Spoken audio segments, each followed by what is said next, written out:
Today, I am talking to you at a time when uh, we are entering the holidays. Had Thanksgiving, uh, Hanukkah has started.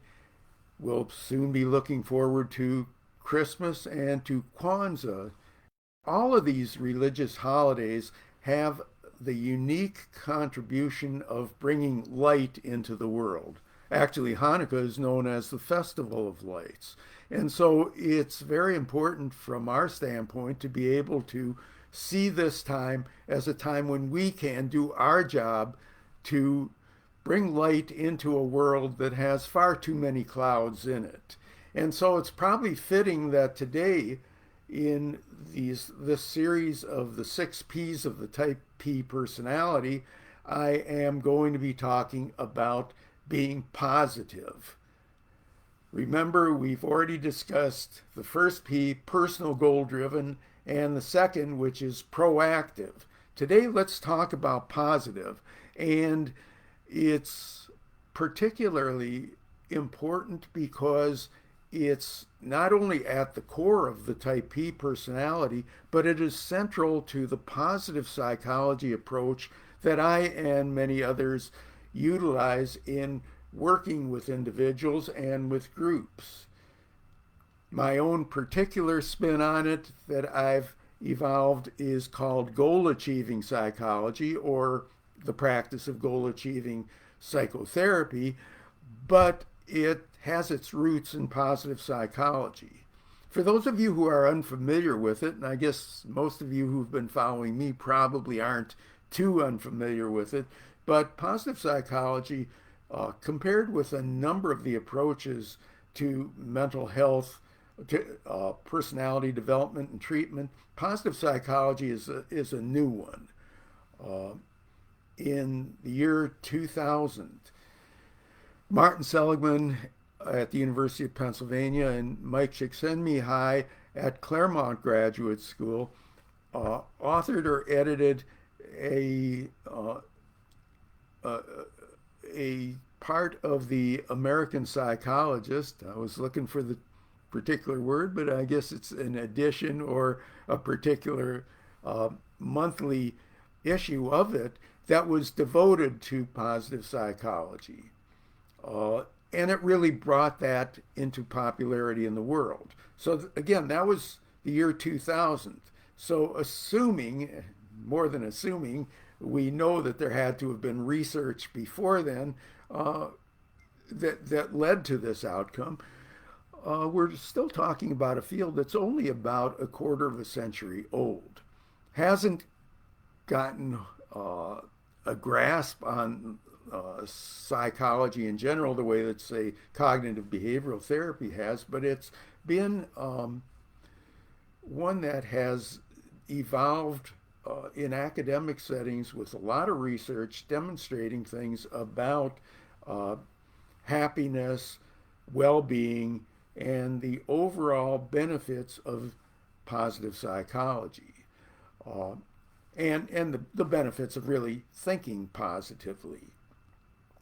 There is a strong body of research that reflects the fact that people who are positive tend to do better career wise, health wise, and in other ways that make living a whole lot more fun and contribute to a greater sense of well being. Now, one of the things that we're still evolving in the research is, how much you can do about making yourself positive. We know, for example, that not everybody has the same set point for positivity. Some people just are genetically more, happier than others. You see this among your friends. Sonia Lyubomirsky, in her book, The How of Happiness, has uh, discussed her research, which reflects the fact that about 50% of happiness is genetically determined. About 10% is determined by circumstances. If you've had some bad experiences, uh, abject poverty, as opposed to being poor, where you still can be happy, but abject poverty contributes to unhappiness. Obviously, somebody who's experienced losses, we're still in the midst of the COVID-19 pandemic, and some people have experienced multiple losses in the same family.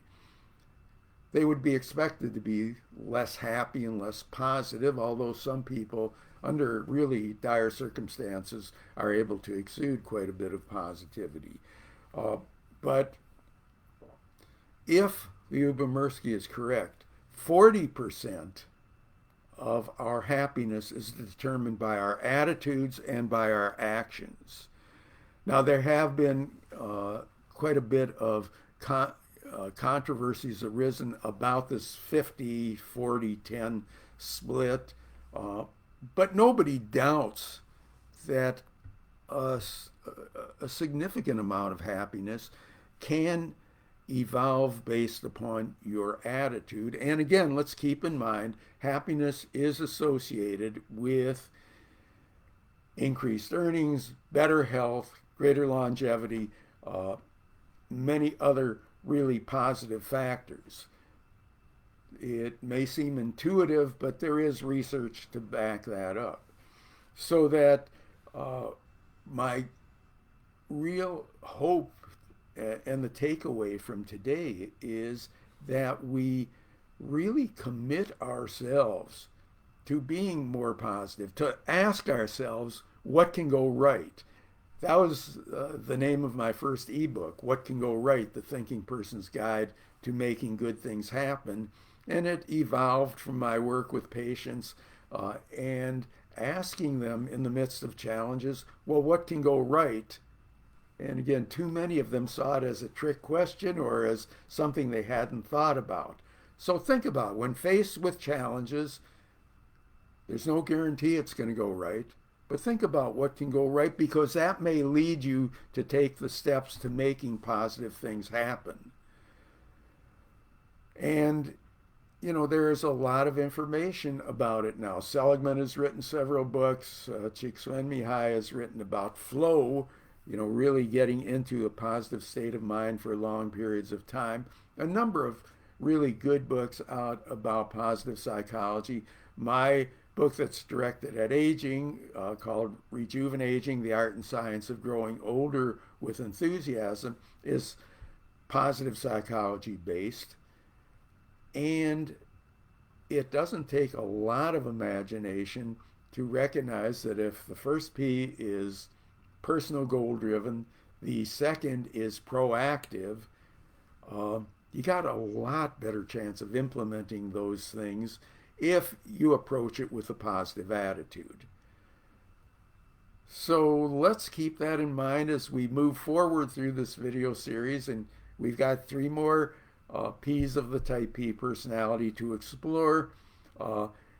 Let's do our utmost to think positively. I also want to put a plug in for my website, the Mental Health Gym. For those of you who are following me on social media but are not members, keep in mind, membership is free. You get regular notices as well as information on the website on positive psychology. My podcast, Rejuvenating with Dr. Ron Kaiser, has guests pretty much every week who promote a positive and enthusiastic approach to living. And if you join the Mental Health Gym, you'll get exposure to other courses and other information that's not always right out there on social media.